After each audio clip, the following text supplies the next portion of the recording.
Hello, and welcome back to Ask Alan About Low Carb Cocktails. This week, we are in school. I am going to go over some history. This is something called Batavia-Arrack. Arrack is a spirit that is thought to be the first distilled spirit. So we're going to get a little bit of a history lesson, test it, and check out a cocktail with it. Join me as we go down this path to discovery of what's thought to be the world's first distilled spirit.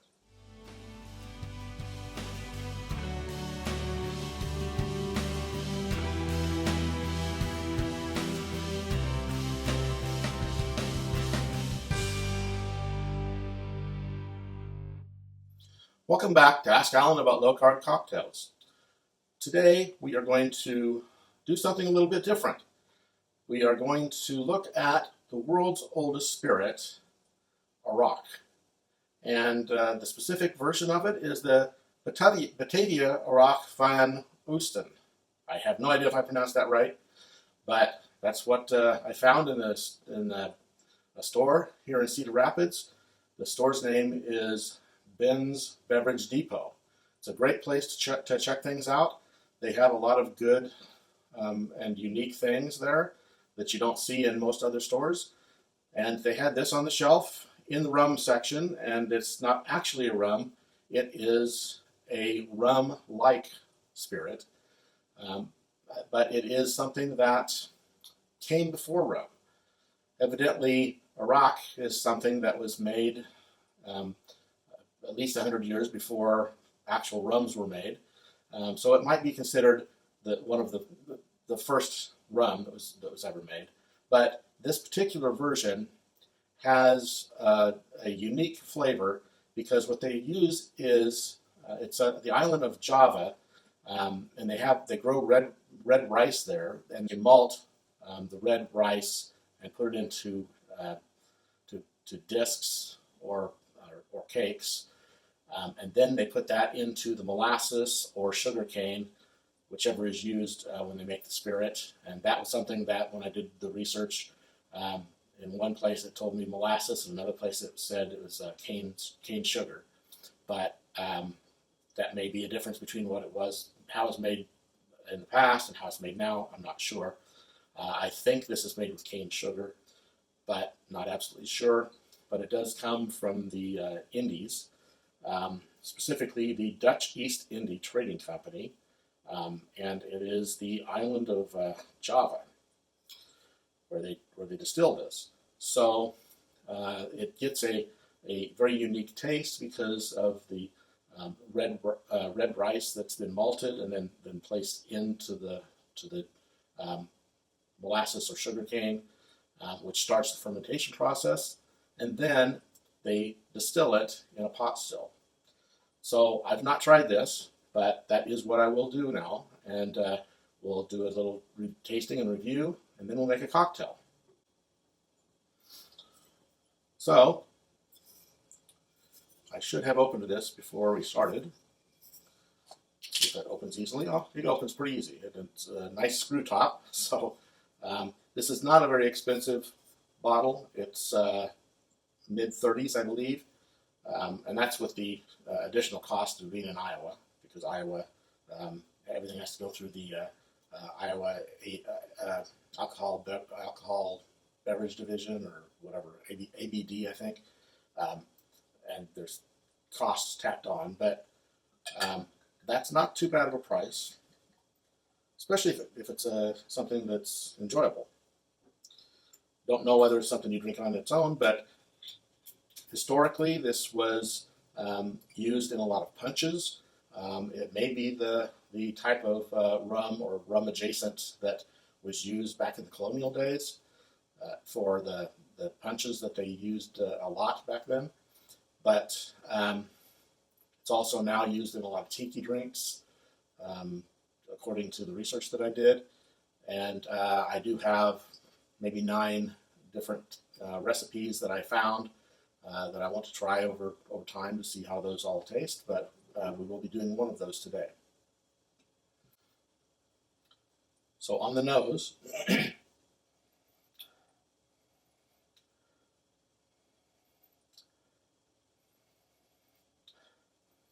definitely smell more of an agricultural smell on the nose. So it's a bit grassy.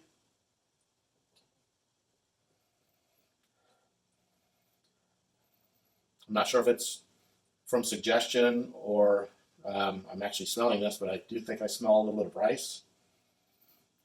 Maybe a little bit like a rice wine.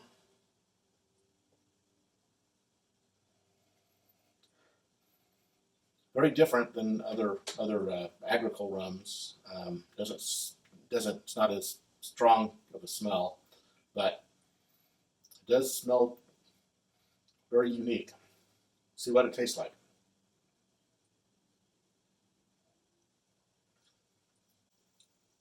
That's very unique. It's rum-like, has quite a bit of funk, but a little different than rum. I think that's from the rice. It's got a good taste, very grassy, almost a plastic taste. Not good or bad about that, but it almost tastes a little bit plasticky.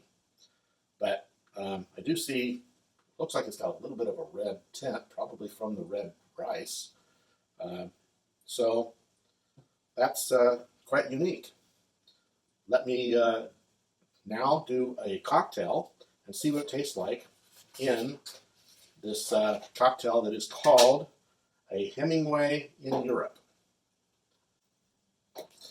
So this is not too difficult of a cocktail.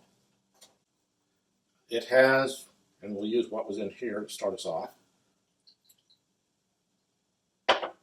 1.5 ounce of Batavia-Arrack,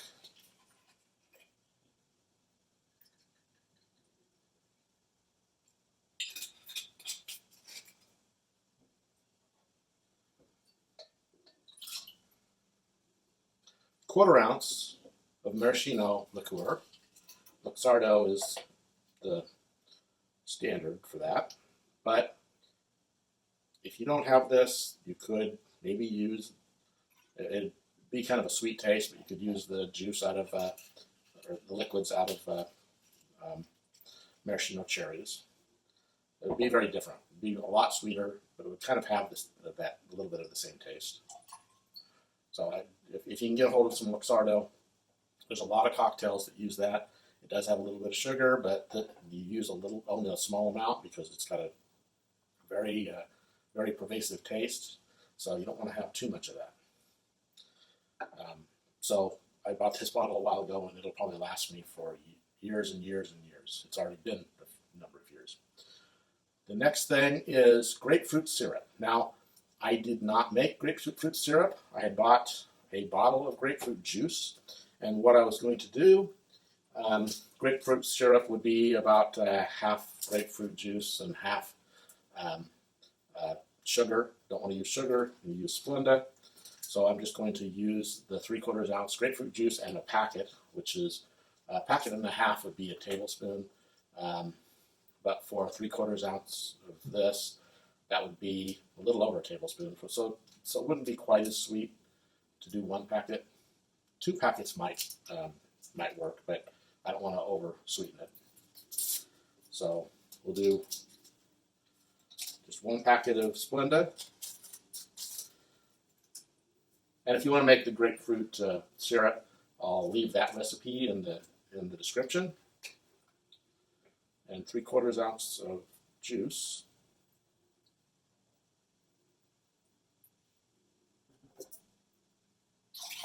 And that's unsweetened juice, so that won't give a lot of sugar.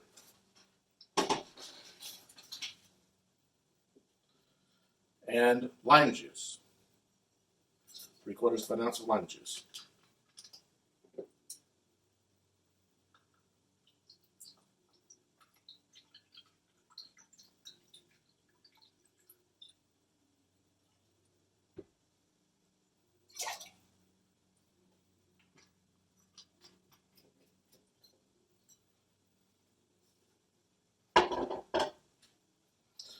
Okay, and that is shaken. And I already have some ice in here.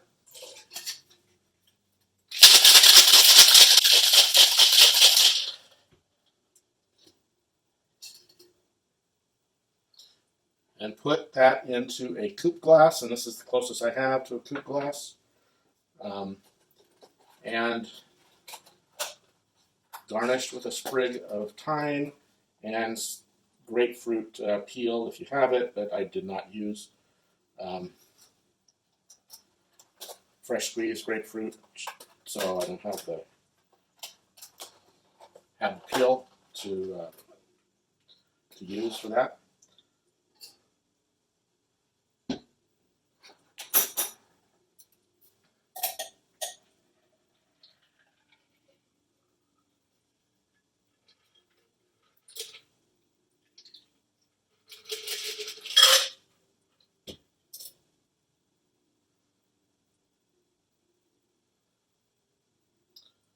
Get the thyme on there.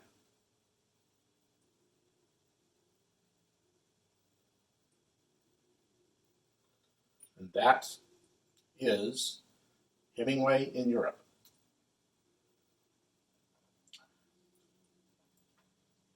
Very, very good. I can definitely taste the influences of the Batavia-Arrack. It's got that funky rum taste and that red rice taste in there.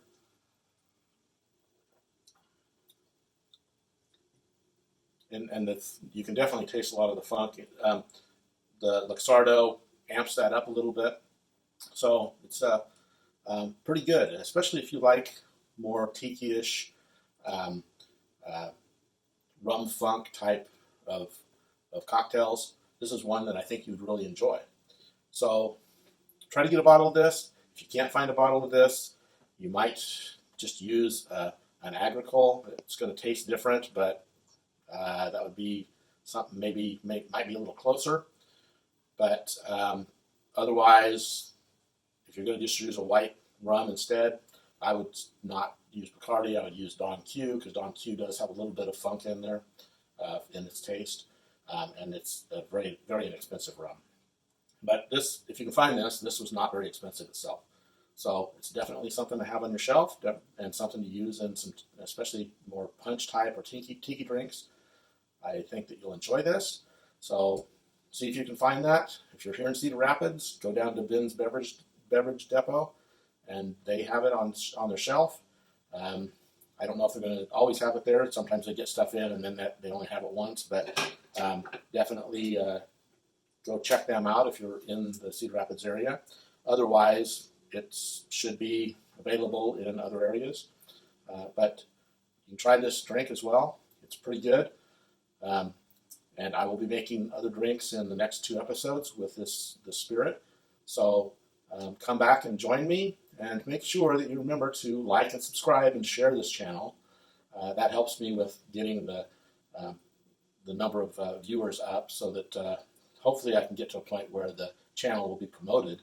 I really think that this is something that people will get some benefit out of, especially if you need to have low carb versions of cocktails, or if you just like cocktails. You don't have to use the low carb ingredients if you don't want to. But here I do try to keep the carb count down as much as possible. But definitely share this with your friends, like and subscribe, and join the Facebook page as well. And one thing that would be very helpful is to add comments. If you'd like to see the other recipes, I perhaps could put that out on Facebook or in the comments to one of the videos. I do have that in a Google Doc, so I can easily make a PDF out of that and put it out there. But those are that I just did a search for cocktails made with the Batavia-Arrack spirit, and found a place that had several, a couple places that had some different cocktails, and I think that these are things that you might enjoy.